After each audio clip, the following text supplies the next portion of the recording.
Kwa jioni hii ya leo, nafikiri wiki uliopita tu kuweza kuendelea kwa ushirika huu kwa sababu ya mambo ambazo tulikuwa nayo. Tulikuwa na mkutano ya vijana, na leo hii pia tuna mkutano ya vijana ambao unaendelea upande huu wa Eldoret, na pia tukumbuke tuombe kwa sababu ya wao waendelee na kufanya vizuri katika kempi hiyo yao.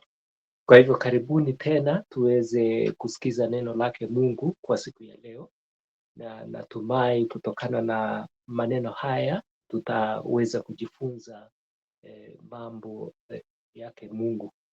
Na hapo mbeleni ama tulipokuwa tukianza, tulianza na kitabu cha Waebrania, na tunaendelea kwa leo. Tutaangalia mstari wa 17 hadi mstari wa 19 kwa mlango wa 11. Waebrania mlango wa 11 mstari wa 17 hadi 19. Lakini hata hivyo tumekuwa tukizungumza juu ya Ibrahimu na tukaona mambo tofauti kuhusu Ibrahimu, na tusome kwanza vifungu hivi alafu tujaribu tujikumbushe mambo machache hapa. Ebrania 11 mstari wa 17 mpaka 19. Biblia inasema, kwa imani Ibrahimu alipojaribiwa akatoa Isaka awe dhabihu, na yeye alizipokea hizo ahadi, alikuwa akimtoa mwanawe mzaliwa pekee, naam, yeye aliyeambiwa, katika Isaka uzao wako utaitwa, akihesabu ya kuwa Mungu aweza kufufua hata kutoka kuzimu, akampata tena toka huko kwa mfano. Mistari hizo ambazo tumeweza kusoma kwa siku ya leo, tutakuwa bado tunaangazia Ibrahimu, na kwa leo tutaangalia sehemu ya 3, Biblia ikitufundisha juu ya Ibrahimu. Kwanza tuliweza kuzungumzia Ibrahimu kwa sehemu ya kwanza, tukisoma karibu ilikuwa kwa mlango wa 11 mstari wa 8. Tukasema ya kwamba kwa imani Ibrahimu aliweza kufuata mwongozo wa Mungu. Kwa imani Ibrahimu akafuata Mungu. Hiyo ilikuwa kwa sehemu ya kwanza. Alafu sehemu ya pili tukasema ya kwamba hiyo ni mstari wa 11 na mstari wa 12. Ibrahimu kwa imani aliweza kuamini ahadi zake Mungu. Hiyo ilikuwa kwa sehemu ya pili, ya kwamba Ibrahimu aliweza kuamini kwa ahadi zake Mungu. Na kwa sehemu ya 3 kwa siku ya leo, tutazungumzia ama tutakuwa tukipata maandiko yetu kutoka mstari wa 17 hadi mstari wa 19, bado ikizungumzia Ibrahimu. Na kwa leo, kwa imani Ibrahimu akawa mtiifu kwa amri zake Mungu bila kuwa na shaka. Utiifu wake Ibrahimu kwa amri zake Mungu bila kuwa na shaka, hakuwa na tashwishi kamili. Kwa hivyo kila alichoimani aliweza kusimama hivyo, na akafanya kila kitu ambacho Mungu aliweza kumwagiza. Na haya ndiyo mambo ambayo tutakuwa tukizungumzia kwa leo. Lakini kumbuka, hata ingawa tunajifunza juu ya Ibrahimu, bado tunaangalia kukua katika imani, na mfano ambayo tunazungumzia ni mfano wa Ibrahimu. Na kwa leo tunaangalia sehemu ya 3, na sehemu ya 3 kama vile nilivyosema ni kwamba kutii ama kuamini, kule kuamini kusipokuwa na shaka katika amri zake Mungu. Na kwanza tutaanza na swali hivi kwamba sisi ama wewe unaweza kuwa mtiifu katika amri zake Mungu kwa kiwango gani? Tunaweza kuwa na utiifu kwa amri zake Mungu, lakini kwa kiwango gani? Nafikiri tumeona ama tunaendelea kuangalia kiwango chake Ibrahimu, na inatueleza ya kwamba Ibrahimu imani yake ilikuwa kwa imani iliyokuwa ya juu zaidi, na hivyo anakuwa mfano kwetu kwa siku ya leo. Na kama mfano, sisi kwa kujifundisha kwake tunastahili kuiga yeye. Hebu tuangalie baadhi ya mambo ambazo tutajifundisha kwa leo. Na kwanza, imani, kule kuwa na imani ama imani inatambua kuwa Mungu hujaribu nyakati fulani. Imani inatambua kuwa Mungu hutujaribu nyakati fulani. Kwa hivyo kuna wakati Mungu hutujaribu, na hapa tumesema kwa wakati fulani Mungu aweza kutujaribu. Tukiangalia mstari wa 17 sehemu ya kwanza, Biblia inasema kwa imani Ibrahimu alipojaribiwa akamtoa Isaka awe dhabihu. Kwa hivyo hapa Biblia inatueleza ya kwamba Ibrahimu alipojaribiwa, na kwa jaribio lile akamtoa Isaka kama dhabihu. Na hapa tumesema kwa wakati mwingine ama kwa nyakati fulani Mungu aweza kutujaribu kuona kiwango cha imani tuliyo nayo kwake.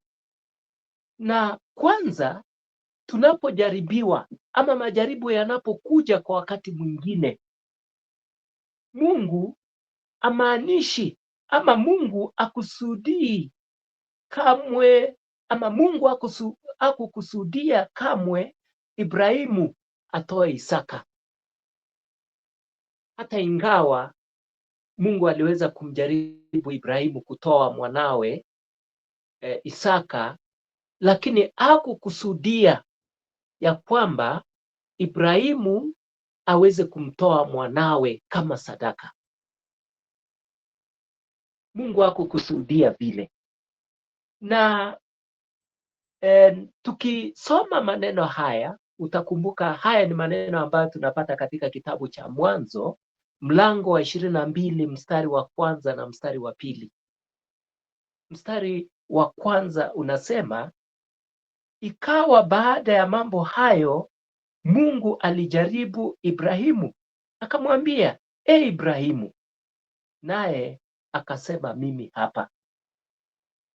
Mstari wa pili akasema, umchukue mwanao, mwana wako wa pekee umpendaye Isaka, ukaende zako mpaka nchi ya Moria, ukamtoe sadaka ya kuteketezwa uko juu ya mlima mojawapo nitakao kuambia. Maneno haya yanapatikana katika Mwanzo, japo kuwa Biblia imezungumzia katika kitabu cha Ibrania, lakini Mwanzo iliweza kupeana hadithi yenyewe kwa ukamilifu. Na hapa tunaona Mungu akijaribu Ibrahimu, lakini tumesema ya kwamba hata ingawa Mungu aliweza kujaribu Ibrahimu, lakini haikuwa makusudi yake Mungu Isaka atolewe kama sadaka ama dhabihu. Haikuwa makusudi yake Mungu. Haikuwa nia yake Mungu Ibrahimu kumuua mwanawe. Mungu alitaka kuona utiifu wa Ibrahimu. Na nafikiri hiyo ni nzuri. Mungu alitaka kuona utiifu, lakini sio kumtoa Isaka kama dhabihu ama sadaka. Nafikiri jambo muhimu hapa ni kwamba kila ambacho Mungu alitaka kuona katika maisha ya Ibrahimu ni utiifu. Je, Ibrahimu anaweza kumtii? Na kweli Ibrahimu akawa mtiifu. Na hapa tunasema utiifu usiokuwa na shaka kwa amri zake Mungu. Na nafikiri hapa inaonyesha ya kwamba Ibrahimu alipojaribiwa, Ibrahimu aliweza kutii Mungu, na hilo ndilo jambo muhimu zaidi. Mungu alitaka kuona utiifu wake Ibrahimu, ya kwamba je, Ibrahimu anampenda Mungu zaidi ya chochote kile? Na kweli Ibrahimu aliweza kuonekana ya kwamba aliweza kumtii Mungu. Jambo lingine, Mungu hujaribu ili tujue kile kilicho mioyoni mwetu. Mungu wakati mwingine huleta majaribu haya ili mambo yaliyo mioyoni mwetu yaweze kubainika, yaweze kujulikana. Na katika hadithi hii ambayo tumeweza kusoma, Mungu aliweza kufahamu vizuri iwapo Ibrahimu anampenda ama hakuwa anampenda, anampenda ama la. Mungu alikuwa anajua ya kwamba Ibrahimu anampenda. Hivyo Mungu anapojaribu ni kwa ajili ya faida yetu, si kwa ajili ya faida yake, lakini ni kwa sababu ya faida yetu. Ndio tukasema tujue kile kilicho mioyoni mwetu. Katika kujaribiwa kwake Ibrahimu, baadaye tunajifunza na kujua ya kwamba kila ambacho kilikuwako ndani ya moyo wa Ibrahimu ni kwamba alikuwa mtiifu kwake Mungu. Na si eti Mungu hakujua, Mungu alijua ya kwamba Ibrahimu ni mtiifu. Lakini faida ni kwa nani? Faida ni kwetu, maana tunajifundisha kwake. Hapa faida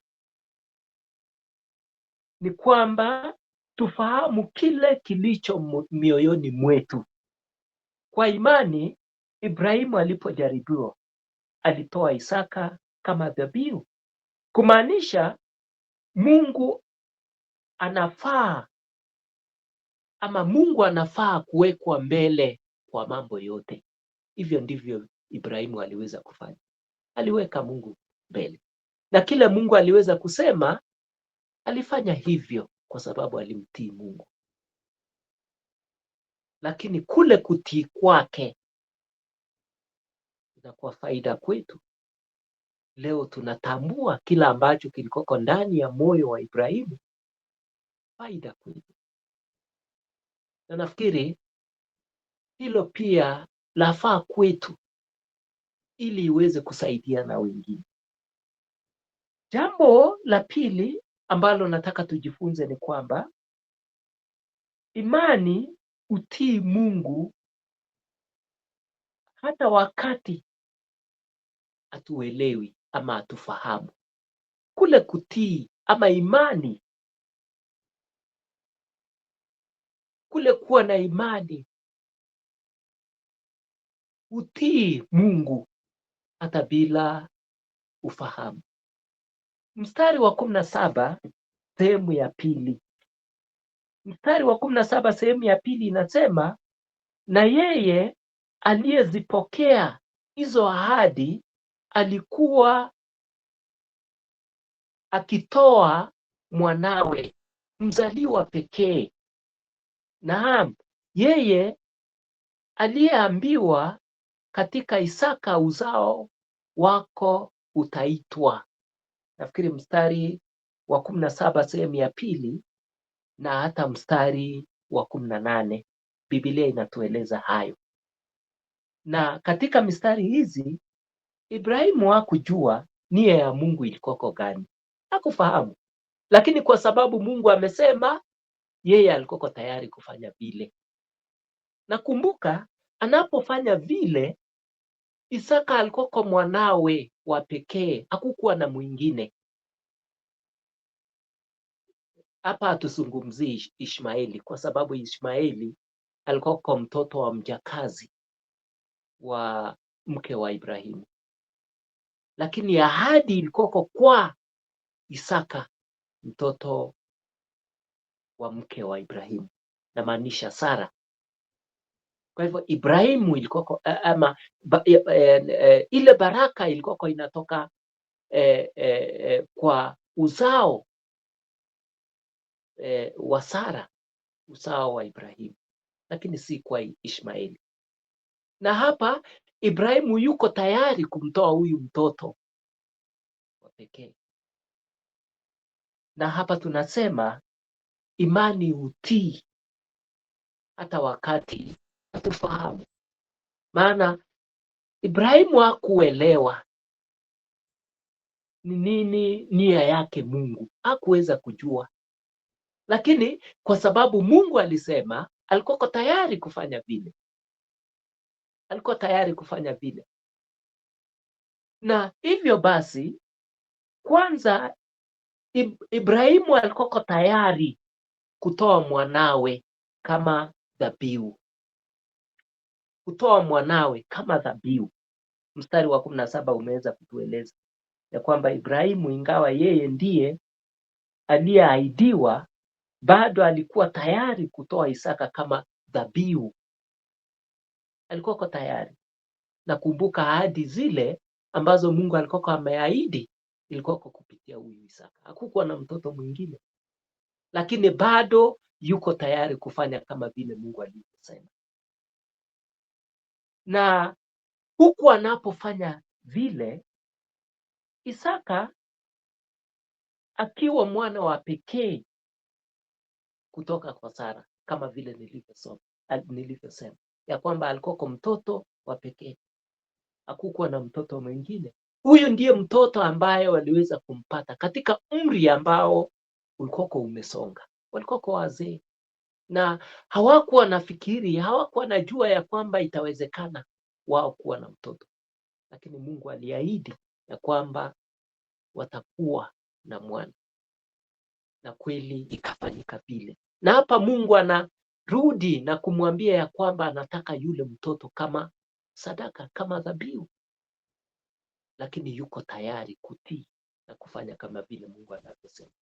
Ilikuwa kwa zaidi ya mawazo yake, lakini alifanya vile. Pili, Isaka alikuwa ufunguo muhimu katika utimilifu wa ahadi zake Mungu. Huyu Isaka ambaye anatolewa kama sadaka, yeye alikuwa ufunguo muhimu katika utimilifu wa nini? Ahadi zake Mungu. Kwa Isaka, kutokana na Isaka, Israeli, taifa la Israeli ikaweza kubarikiwa. Nchi ambayo waliweza kuahidiwa ilitokana na nani? Huyu mtoto anayetolewa kama dhabihu, na Mungu aliweza kuahidi vile. Kwa hivyo Isaka alikuwa ufunguo muhimu katika utimilifu wa ahadi zake. Na hapa kumbuka, Mungu anaamuru Ibrahimu amtoe kama sadaka, na upande huu yeye ndio ufunguo. Ila ahadi zake Mungu kutimika ilikuwa kupitia yeye. Lakini unajua, Ibrahimu kama mwanadamu yeyote hakutambua mapenzi yake Mungu. Nafikiri mpaka ile dakika ya mwisho, wakati ambapo sasa Ibrahimu yuko tayari kwenda na kuua mtoto wake kwa kuchukua ule upanga ama ule kisu, akiwa tayari kumuua, lakini Mungu akatafuta kondoo kwa niaba ya Isaka. Kwa hivyo ikaonekana kumbe haikuwa nia yake Mungu kumwangamiza nani? Isaka, lakini alitaka kujua utiifu wake Ibrahimu, na ahadi zake Mungu haikuweza kusuhulika, uliweza kuendelea. Jambo lingine ni kwamba Mungu anatuita, na katika mwito wake, je, tunaweza kumtii hata wakati hatuna ufahamu? Yaani kwa mwito wake Mungu tunaweza kutii yeye hata wakati hakuna ufahamu. Hivyo ndio vile Ibrahimu aliweza kufanya, ya kwamba hata wakati ule haelewi ni nini inaendelea. Nakumbuka hapa anaambiwa toka, nenda, anatoka na kwenda. Toa mwanao, anafanya vipi? Hajui ni nini baadaye itafanyika, hakufahamu. Ndio tukasema kutii mwito wake Mungu hata wakati hatuna ufahamu ya kwamba baada ya haya ni nini atafuata, lakini alifanya vile, aliweza kutii. Katika kitabu cha Mithali mlango wa 3 na mstari wa 5, Biblia inasema mtumaini Bwana kwa moyo wako wote, wala usitegemee akili zako mwenyewe. Kumtegemea Bwana, mtumaini Bwana, na Biblia inasema kwa moyo wote, wala usiweze kumtegemea mwingine ama mwanadamu yeyote. Vile vile katika kitabu cha Isaya 55 mstari wa 8 na pia mstari wa 9, Biblia ikasema maana mawazo yangu sio mawazo yenu, wala njia zenu si njia zangu, asema Bwana. Mstari wa 9, kwa maana kama vile mbingu zilivyo juu sana kuliko nchi, kadhalika njia zangu zi juu sana kuliko njia zenu, na mawazo yangu kuliko mawazo yenu. Nafikiri ni kifungu kizuri, na hapa inazungumzia mawazo yetu. Je, Mungu anafikiri namna gani? Njia zetu na njia zake Mungu ni za namna gani? Vile vile anazungumzia mambo hayo ya kwamba tofauti ni kwamba yake Mungu ni zaidi ya yetu, mawazo yake ni zaidi, njia zake ni zaidi. Na haya yote sisi ni nani kuwa na maswali dhidi yake Mungu? Yani vile Mungu anavyowaza, vile Mungu anavyofanya mambo yake, sisi ni nani tukauliza maswali? Kwa sababu kama ni mawazo yake tofauti sana, kama ni njia zake tofauti sana. Kwa hivyo kwa njia nyingine, hakuna kila ambacho tunaweza kumuuliza Mungu. Na Ibrahimu hakuuliza. Ibrahimu alitii mwito wake.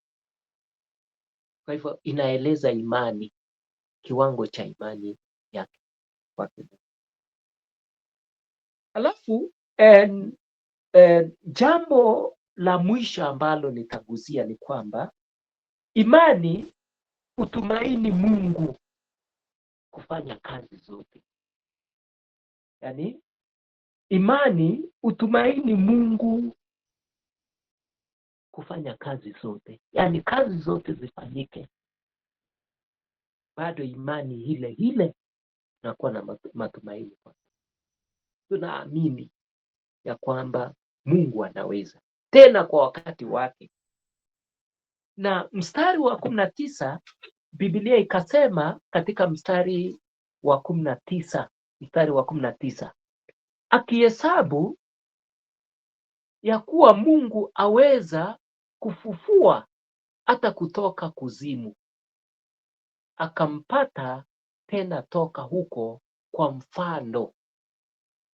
Mstari huo wa 19 nafikiri ina mambo mengine muhimu zaidi, na nafikiri tutamalizia kwa kifungu hicho, ya kwamba kwanza Ibrahimu aliwaza kuwa Mungu anaweza kufufua kutoka wafu. Yani aliweza kuwaza hiyo ya kwamba Mungu anaweza kufufua kutoka wafu, na hapa amesema katika mstari wa 19 alihesabu ya kuwa Mungu aweza kufufua hata kutoka kuzimu.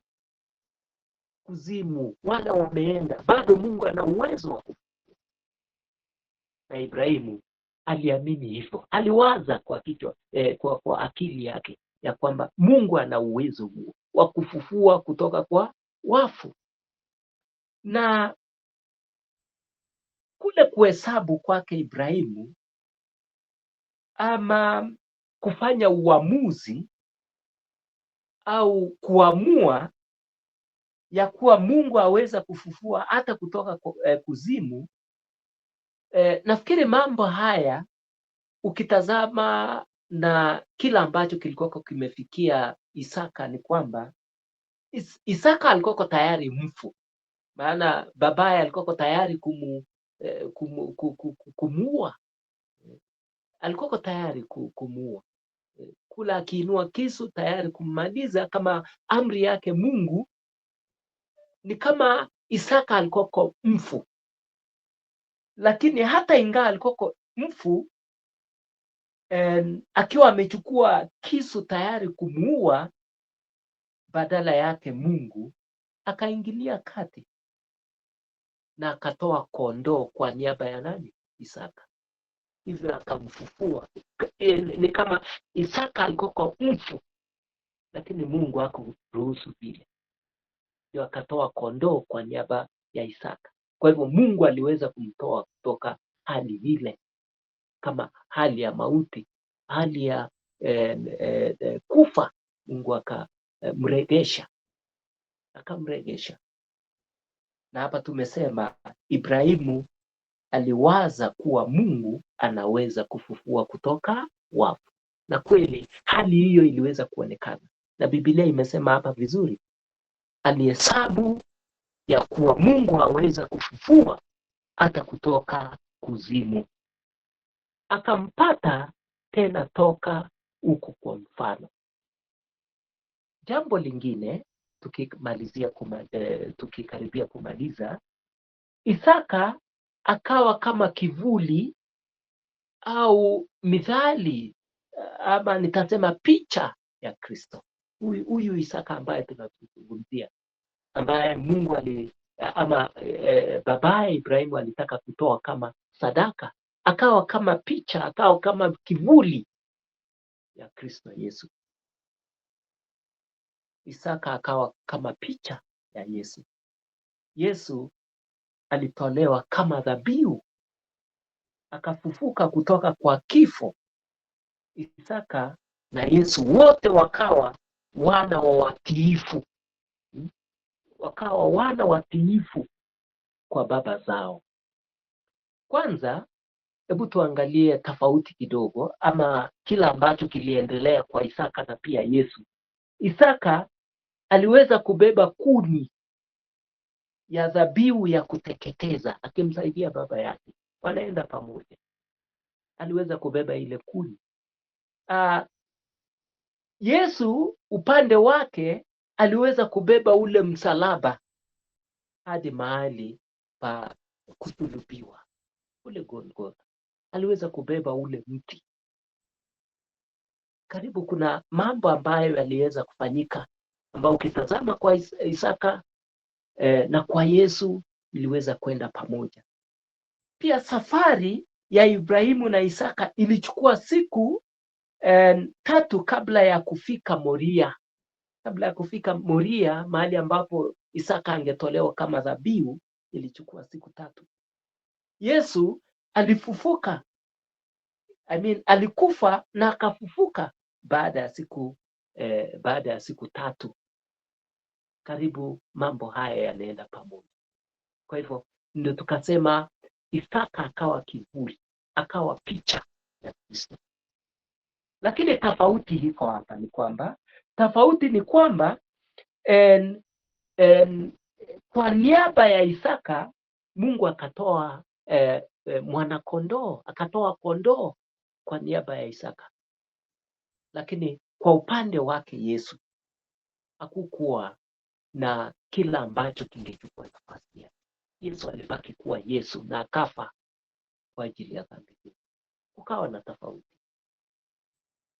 lakini Isaka akawa kivuli ama picha ya Kristo Yesu. Lakini kumbuka, Yesu hakuna mwingine, hakuna kingine ambacho kingeweza kuchukua nafasi yake. Yeye mwenyewe ndiye ambaye alistahili kuondoa dhambi kwa mwanadamu, na hivyo tunamshukuru na tunaamini ya kwamba yeye ndiye njia, kweli na uzima. Ili kwenda kwa Baba lazima tuamini yeye. Kwa hivyo yeye anakuwa mpatanishi kati yetu na Mungu. Wacha nimalize kwa kusema haya ya kwamba Ibrahimu aliweza kutii amri zake Mungu kwa hali zote. Ninaposema hali zote, itamaanisha hali ambayo ni ngumu zaidi, na hata wakati ambapo unaweza kuwa na furaha na amani. Aliweza kuamini, alitii, na imani yake ilikuwa na ilikuwa imani ya kujifundisha, yani kwake tunajifunza. Na imani yake haikuwa na swali. Hakuna kila ambacho kingeulizwa juu ya imani yake, maana aliamini. Imani ya dhati, aliweza kuamini kweli kweli, na tunapewa kama mfano. Lakini hata ingawa tunajifunza juu ya Ibrahimu na kuona imani yake, jinsi alivyompenda Mungu na kutii yeye, wewe unaweza kutii, na nafikiri hilo ni jambo zuri. Tunaweza kutii, tunaweza kuwa tiifu kwa kiwango, na kiwango kile ambacho tunamtii Mungu itaeleza imani yetu kwa Mungu. Tunashukuru, asanti kwa jioni ya leo, asanti kwa kutuweka pamoja ili tuweze kushirikiana kwa neno lako, na tunashukuru kwa ajili ya Ibrahimu, baba wa imani. Mungu, kutokana kwake najifunza zaidi. Tuimarishe, tujenge kupitia neno lako, imani yetu ikakuzwa, imani yetu Bwana ikastawi. Kila mmoja ambaye ameweza kusikiza neno lako, mwongoze